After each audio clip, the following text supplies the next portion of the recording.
Okay, it is 6 o'clock on April 29th. I'm going to get this meeting started and call this meeting to order. Today, we will be conducting a school board meeting of the Amherst School Board. Before we get started, I'll read through a checklist to ensure that the meeting we are holding is in compliance with the right to know law. As chairperson of the Amherst School Board, I find that due to the state of emergency declared by the governor as a result of the COVID-19 pandemic, and in accordance with the governor's emergency order number 12, pursuant to Executive Order 2020-4 and its extensions, this public body is authorized to meet electronically. Please note that there is no physical location to observe and listen contemporaneously to this meeting, which was authorized pursuant to the governor's emergency order. In accordance with the emergency order, I am confirming that we are providing public access to the meeting by telephone, with additional access possible by video and other electronic means. We are utilizing Zoom for this electronic meeting. All members of the committee and staff have the ability to communicate contemporaneously in this meeting through this platform, and the public has access to contemporaneously watch and or listen to the meeting on Zoom and via phone by following the directions and links provided on our website, www.sau39.org. We have provided public notice of the necessary information for accessing the meeting. We're providing a mechanism for the public to alert the public body during the meeting if there are problems with access.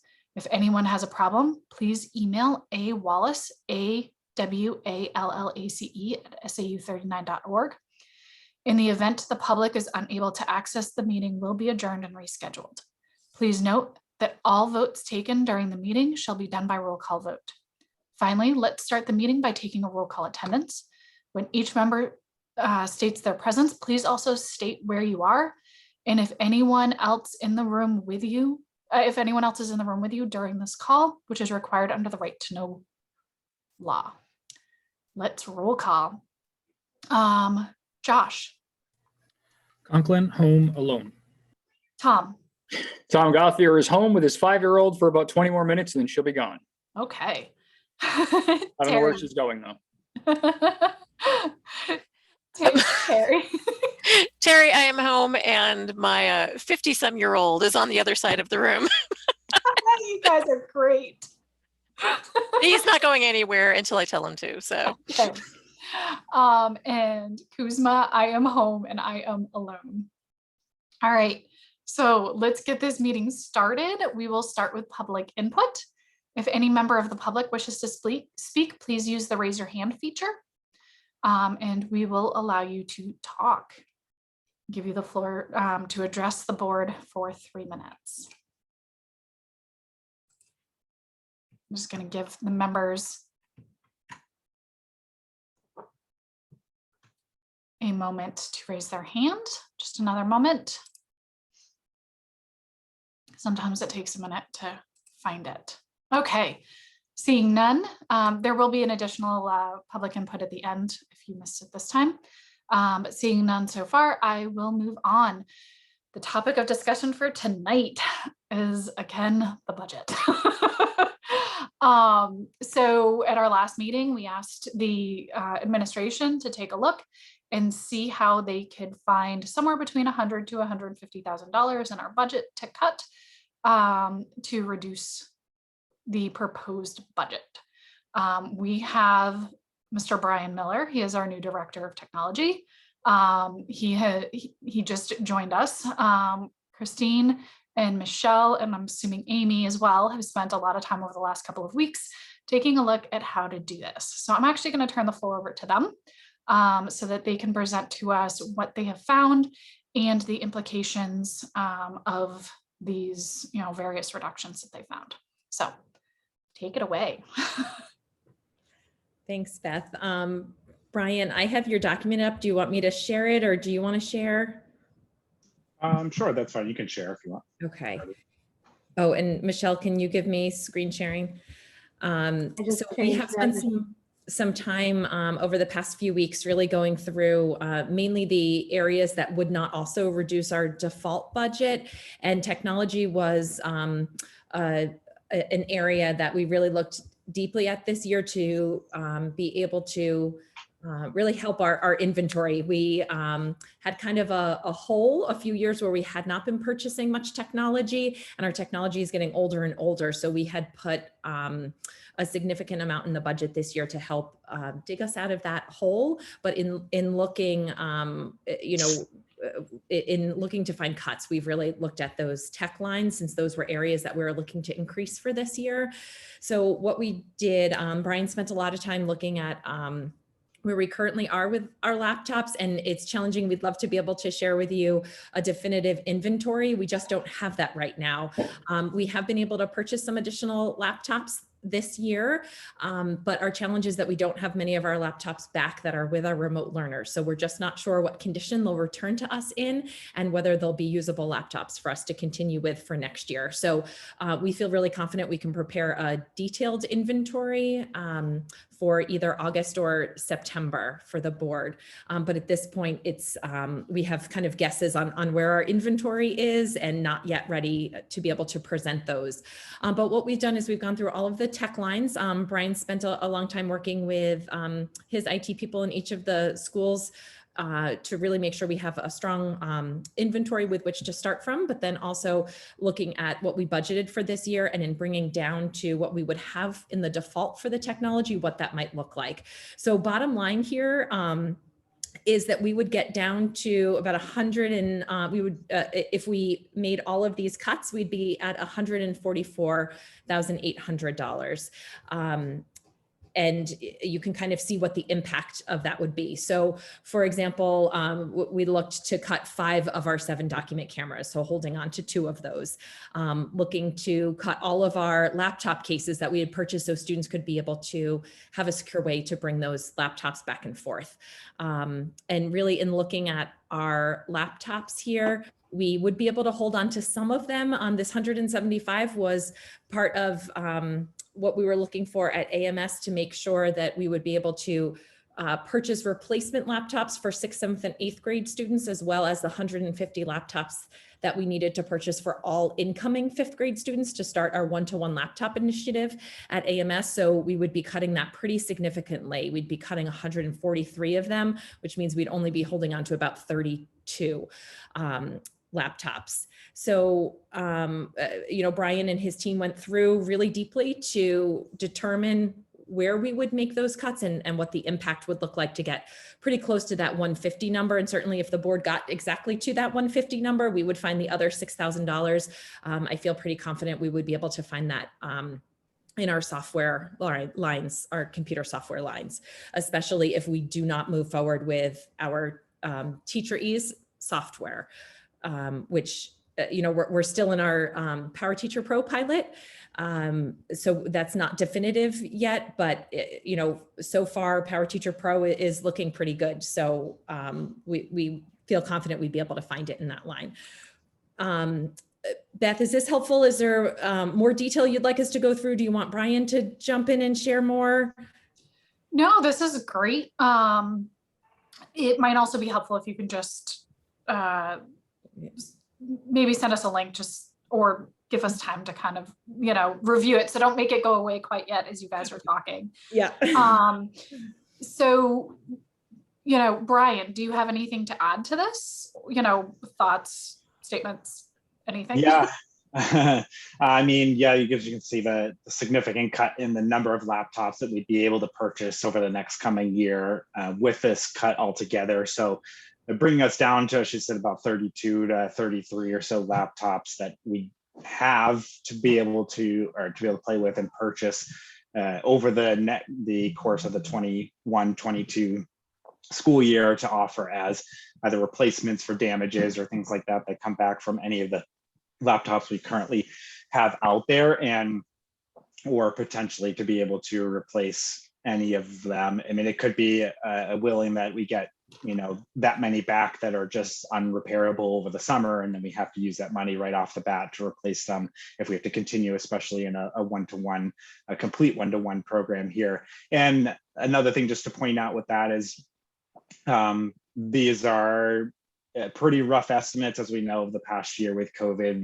The pricing and things like that of laptops has significantly increased, and theirs are fluctuating in a number of different ways. So we definitely have to take that into factor as well, that even though it says we may be able to purchase 33 based upon that number, we may be looking at significantly less depending upon what the laptop costs ends up being when the time comes around to do the replacements. So but yeah, other than that, for the replacement equipment technology, there's pretty significant line item that I kept there for repairs and equipment repairs and paying for that type of stuff, since we are not going to be looking at not being able to purchase a significant different additional laptops for replacements or possible damages there. I felt that it was definitely important to keep that repair line in there if we needed to work with those older computers to send out for purchase additional equipment to actually keep them maintained throughout the school year. Okay. Board members, feel free to use your raise your hand feature and ask questions, because I know this is big. Terry. So I just want to make sure I understand. Would we have to delay beginning the 5th grade one-to-one program if we went with this? Yes.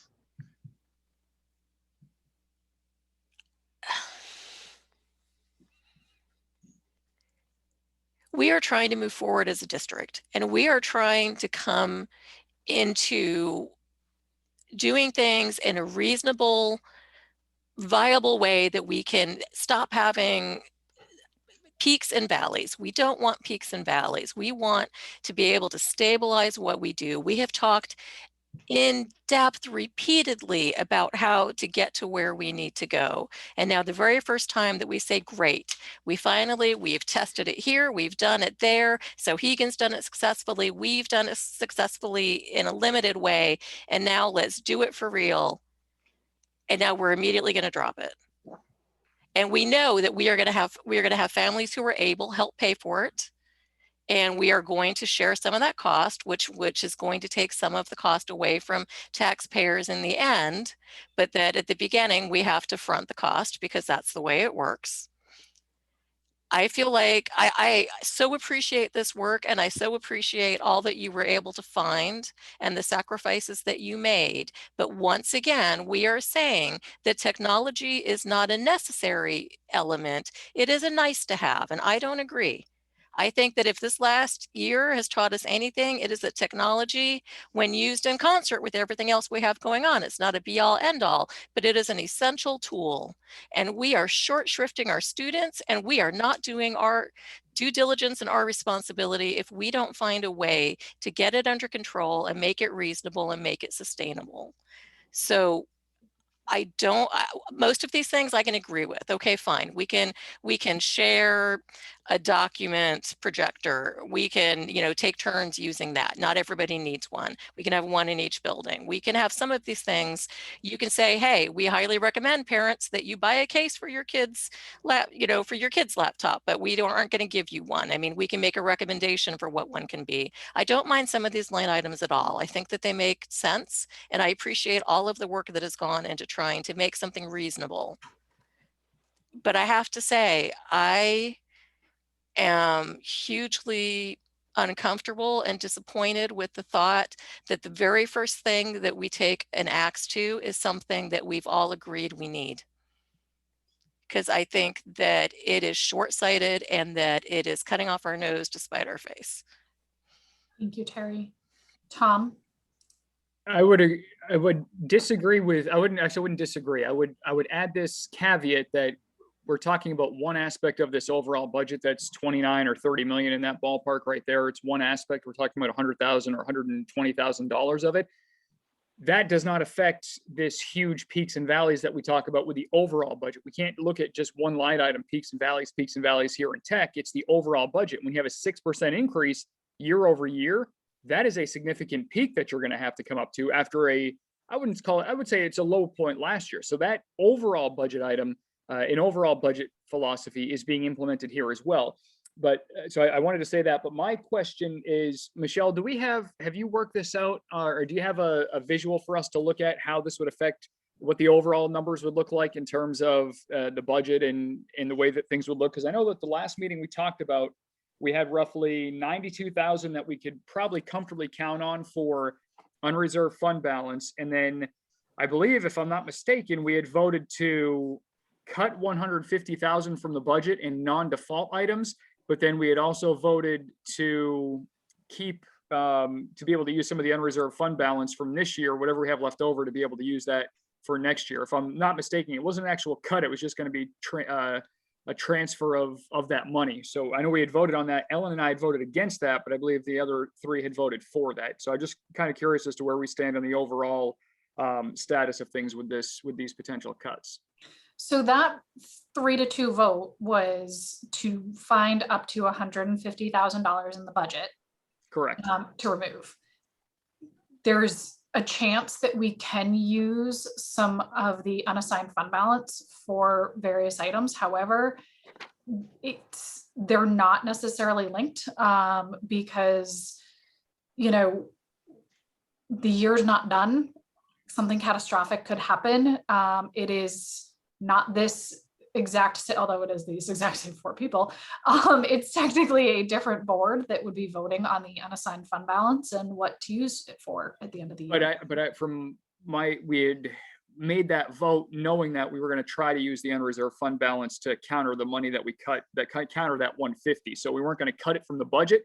We were just going to add it to the back end of this year. And I have my notes in here to cover some of that. So we still had 92,000 that we could use.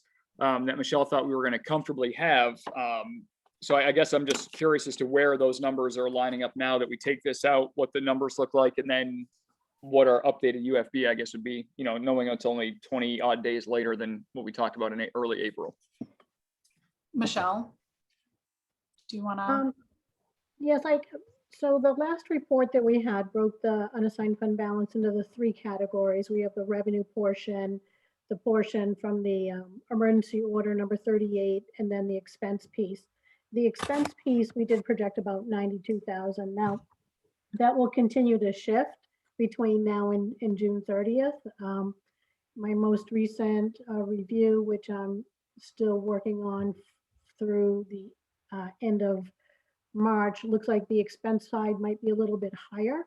But as Beth pointed out, between now and then, it depends on what things may be needed versus what we can confirm, will be released. For instance, sometimes we have categories where we have to put money aside in case we have a particular need for a student, and we don't know until the school year is done if that is going to happen.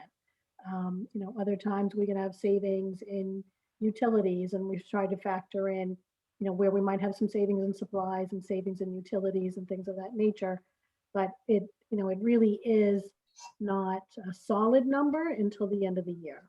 But I guess to answer your question more directly, Tom, that, the last report, we did have about 92,000 that we thought could go toward that, but there is not a guarantee, I guess I would say. Correct. I guess, so do we know, do you have this plugged into the budget sheet so we can see what this looks like and what percentages we'll be at overall in terms of budget reduction by removing these items? No, because that had not been decided on by the board. And should the board decide to make those adjustments this evening, it would actually be an adjustment that would be made at the deliberative session. So we'd update the documents to reflect what an adjustment would look like, but it wouldn't be official until it was made as a motion and voted on at the deliberative session. Christine, do you mind just going down to the bottom so I can see the overall number that we're talking about here, just so I can write that down quickly? Thank you. So we're talking about a cut of 143,000, by the way I read that, 144. Yeah, 144,800. Thank you. And our goal, while we put forward, a heavier technology budget this year, it's because for the past 2 years we had cut technology and really kind of stayed at default for those past 2 years. So our goal this year was to dig out of our hole a little bit and to try to move to that one-to-one laptop. But when the board asked us to go back and find, $140,000 or up to $150,000 that's not in the default, there's not many other places, unfortunately, for us to pull from. We did bring forward what we felt was needed. So Terry, I completely hear your point and understand your point. We did bring forward what we felt was needed, but we also understand the situation we're in and a need to look deeply at areas we may be able to reduce. Josh? So I'm trying to wrap my head around it a little bit in terms of the process from here. Let's play this out for a second. If we vote to make these cuts, we would then have potentially the opportunity to put some of this money back into technology in, I guess it would be June, where we would make those final decisions. So we're not necessarily losing them permanently. We may have to prioritize them with our unrestricted fund balance, which would mean some other things might not be able to be prioritized, right? So if there's a project that, a roof project or something else, we're gonna have to grapple with our priorities. So my concern is, this isn't an easy one-to-one where we know for a fact we can replace this, but I also am concerned with our bottom line. So, how do we strike a balance between doing everything we can to make cuts without impacting the default budget, without having clarity on whether or not we can prioritize those items when we make the final call on our unrestricted fund balance? And the answer is we probably can't have complete clarity. I'm struggling with the 150 or the 144 number, just because I know it's unlikely that we're going to be able to say with our UFB funds that we're going to put 100% of that or whatever we're comfortable putting towards technology. So I'm trying to grapple, and I'm still, as we see these numbers and we think about them, I'm interested in hearing other people's philosophy about how we move forward with these numbers and June and how we look at this process moving forward. So I'm mulling it over, I guess, as we look at all this and trying to make sure that I'm clear on the path forward. Yeah, I mean, yes, you are correct. That is the path forward. Yeah, I mean, it is, I would like to just remind the board as well, just to make sure, and the public, just to make sure it's super clear that really what we're discussing tonight is whether or not we will move into deliberative and ask immediately for a vote to reduce the budget by X number of dollars. If we decide no, then the budget that we have already approved for the $30 million moves forward. And that is, the budget we've been working on all along is the budget that's presented to the public and the community. And that is, the one that we discuss, or we can ask as a board, we can make a motion to reduce the budget. Obviously, the community, whoever shows up to deliberative may not choose to allow us to reduce the budget. They might want to have it stay it is. And then once we reduce the budget, we might also get a motion at the end of our presentation to reduce it again or to increase it again or whatever. So I just want to make sure everybody's aware that we can't, as a board, decide this is what will 100% be at deliberative. We are making a motion tonight on what to ask for as a change, if anything at all. But other than that, we would Josh, to your point, we would be removing this in June. We might be able to spend some of our unassigned fund balance for some technology. We might not be able to. So yes. Did that clear things, Josh? Yeah, yes. Okay. Terry.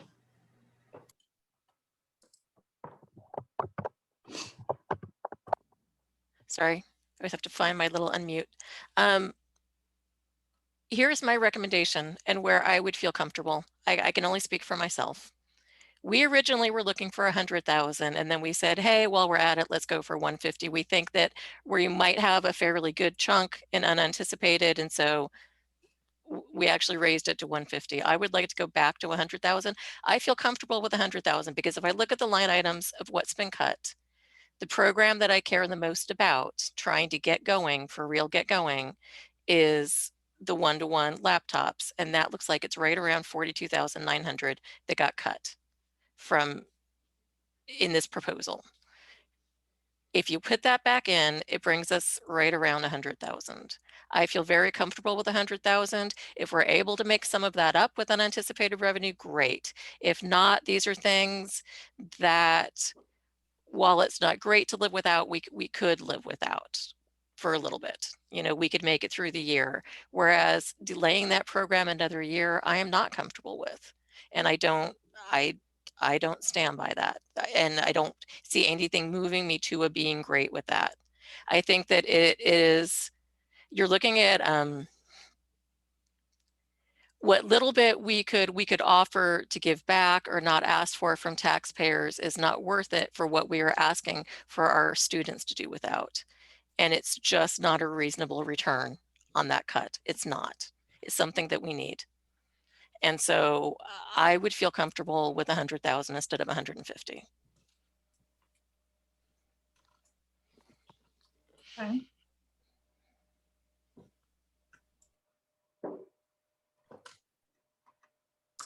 Does anybody have a thought on that? Tom? I think at this point, I think it's honestly time for us to vote. I mean, I think we've kind of all gotten our points out there about this. I think we bring, if you want to bring that to a vote first, if we want to make a motion on that, we can vote on that, and then we can vote on whatever the final number that we're going to recommend to reduce it by deliberative. I think it's time to, you know, I think we've talked about this. I don't think anybody's going to be swayed by any of the opinions we have out there. So it might as well just vote and, for lack of a better term, get it over with. No, I mean, I hear what you're saying. You know, we've already, you know, we had a lot of discussions last time about the numbers and stuff like that. Technically, you know, although in the end, I do want to have a vote tonight, just so that it's very clear what our intent is for deliberative. Technically, we don't have to have a vote on anything. Like there doesn't technically have to be a vote on what we're going to move forward with. So, you know, I think that there's a moment, you know, we should take a moment to hear what Terry has to say and discuss it quickly. You know, as well as, you know, so I'm fine with that. You know, that's, I'd like to at least hear perspective on that. Josh?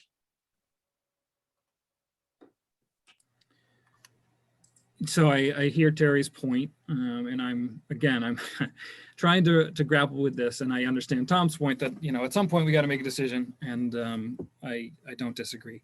Beth, I haven't heard from you at all tonight with sort of the clarity in the process. I think is a little better now, with the actual line items being broken down a little bit. And I'm not trying to put you on the spot or anything, but as we think about this and grapple with this, I'd be interested to hear your thoughts. I lean towards the idea of, if we cut 100, it allows us to get that program up and running, which I think we have said is a priority as a board. It still is a real cut, and then we'll have to grapple with our unrestricted fund balance. And maybe when we come to grapple with that, it means we don't put as much towards technology, and when we make that decision to either hand some of that back or prioritize other things. But I hesitate to deprioritize that program.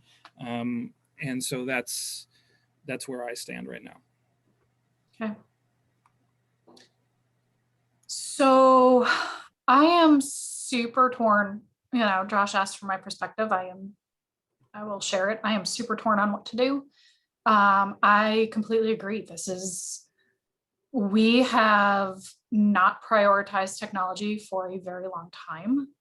We are in a very not good position with technology in all of our buildings.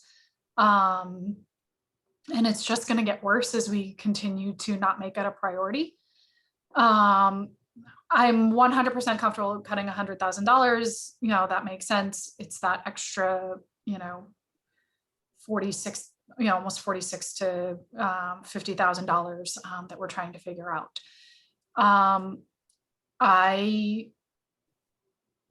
In all honesty, one of the biggest things running through my head right now is the perspectives that were shared at the last Ways and Means meeting, and their thoughts on these adjustments. If we get to $150,000, we might be able to maybe shift, one vote of Ways and Means. However, it's still not necessarily, they still do not support the budget, even cutting $150,000. The majority still do not support the budget. So I'm really torn on what to do about that. We've worked really hard on this budget, and to have Ways and Means perspective weighing in the way it is right now is extremely hard to figure out what to do with. But it is what it is. Some people only pay really close attention to who voted which way when it comes to what's on the ballot. Who's in support, who's not in support. So, if this budget doesn't pass and we end up in default, we are in even harder shape than we're in trying to figure out what to do about $50,000. We will have to be making, as a board, very difficult decisions on which one is more important, whether it is quality academics or if it is extracurricular activities. That's how tight this is. Forget technology. If we end up in default, that is the situation that we're in. If losing $50,000 worth of technology helps us get a budget approved, that's what we need to do. But there's no even a promise of that. So honestly, I don't know, Josh. I am super torn either way. I think if it comes down to it, I think I'd rather see, it's really upsetting that we're in this situation, and it's really upsetting that we are once again having to cut technology. And we are once again saying that it is not an important part of our school and part of our curriculum and part of our, way that we run things. But it is what it is. So, yeah.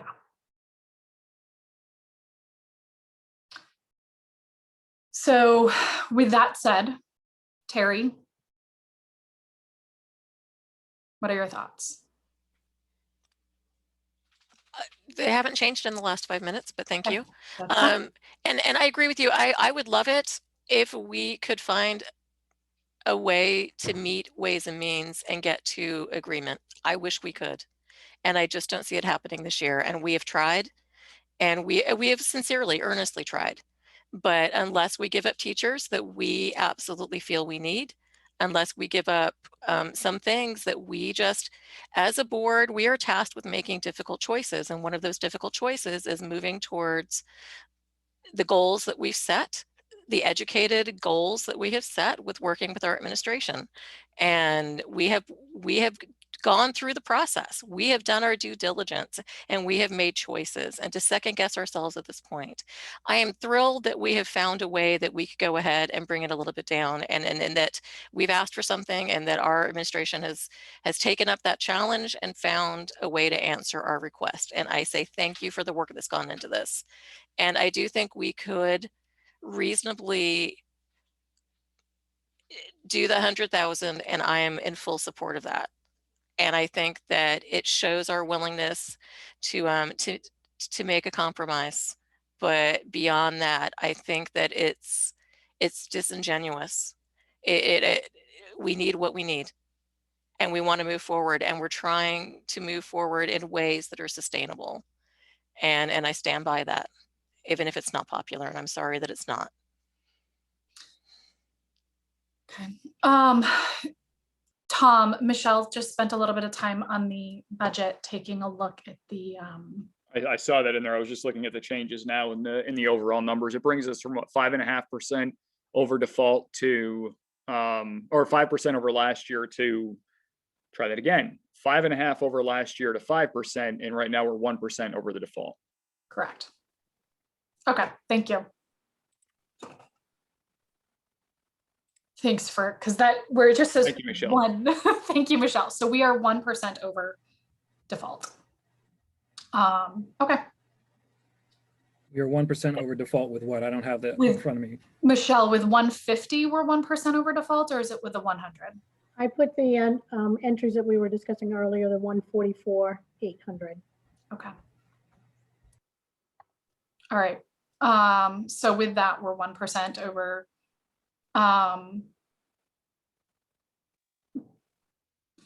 So if we were only to do 100,000, it would be like 1.1% over default. Doing a little bit of math roughly in my head. Correct, Michelle? Sounds about right. All right. So given that, hearing everybody's perspective, now I think it's time to make a decision. Terry, would you like to make, so what we're doing is basically voting our intent on how to present things at deliberative. Okay, so it's not a motion to change the budget. It is a vote or motion to show intent. So Do you what, want me to just make the motion? I was gonna say, what exactly would you like me to say? So I guess it's Michelle and Christine helping me with this, because I don't like where it's a vote of intent. Is it really I mean, it has to be a motion to be a vote, right? Well, you can vote to, and Michelle, feel free to jump in, but vote to, at deliberative, to bring forward a motion at deliberative to reduce the budget by $100,000. Okay, So you're approving the board's intent to make that change at the deliberative session. Mhm. so we need a motion.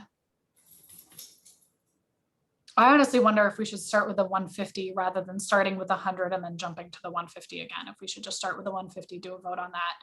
And then if that doesn't pass, then drop it to 100. So, Then I'm not your gal for that motion. well, no, you can make a motion and actually vote the opposite way. So making a motion to bring forward a reduction at deliberative of $150,000 for our budget. I will make that motion. Second. I will second. Roll call, Tom, Gothier, yes. Josh.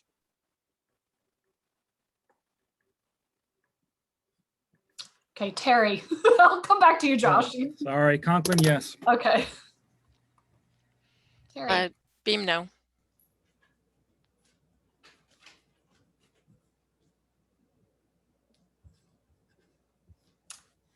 Kuzma, yes. So at deliberative, we will be moving forward with $150,000 reduction at that point. So I'll be working with Nate tomorrow on making sure he's aware of the change.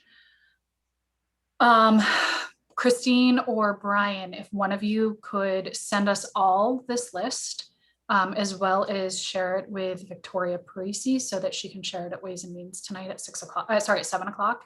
That'd be great. Moving on with our agenda. As part of the deliberative discussion, I just wanted to make everybody aware. I found out today that the current rules for the Amherst School District deliberative session, we will be holding deliberative on Tuesday, May 4th at 7 p.m. At Sauhegan High School. It is an indoor deliberative. It is in the auditorium. There is a satellite room.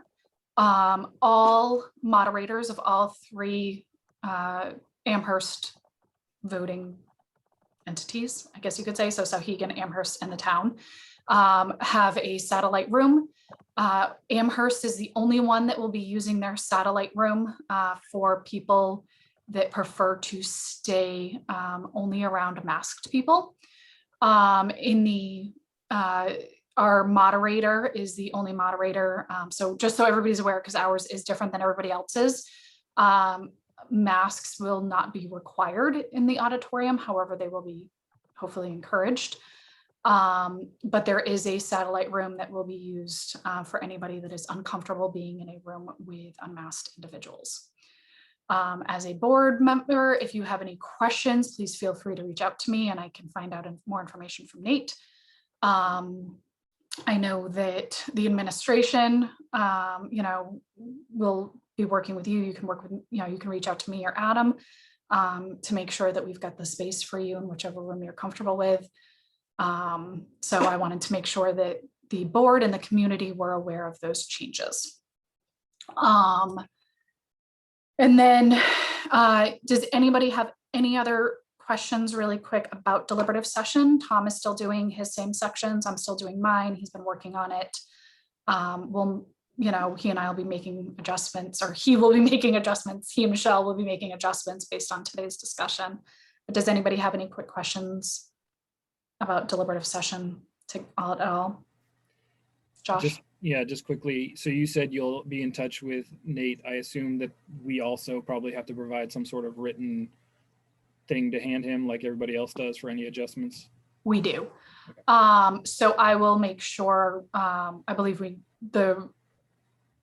I will check with Michelle or whoever is necessary to make sure we have everything typed up. I know we need signatures, so I'll make sure we get the proper number of signatures ahead of time. Although I'm not sure if digital signatures will count. I'll double check with Nate on that as well tomorrow. So any other questions? Okay, moving forward, let's move on to there is no non-public tonight. Let's move on to public input from the last public input from the community. Please use the raise your hand feature through Zoom if you have any questions or if you would like to address the board for 3 minutes. I'm going to give everybody a moment.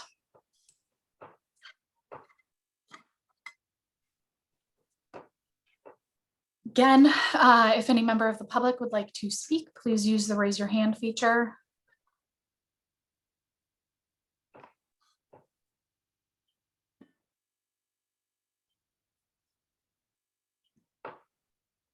All right, seeing none, I will be adjourning this meeting.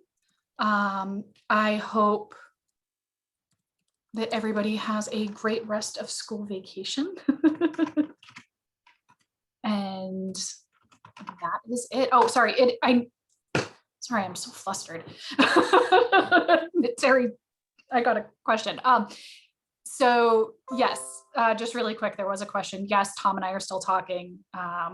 And then, with the typical questions and stuff like that, we'll throw them back and forth to whoever's needing them about deliberative. So, can I have a motion to adjourn the meeting? I'll make a motion to adjourn. Can I have a second?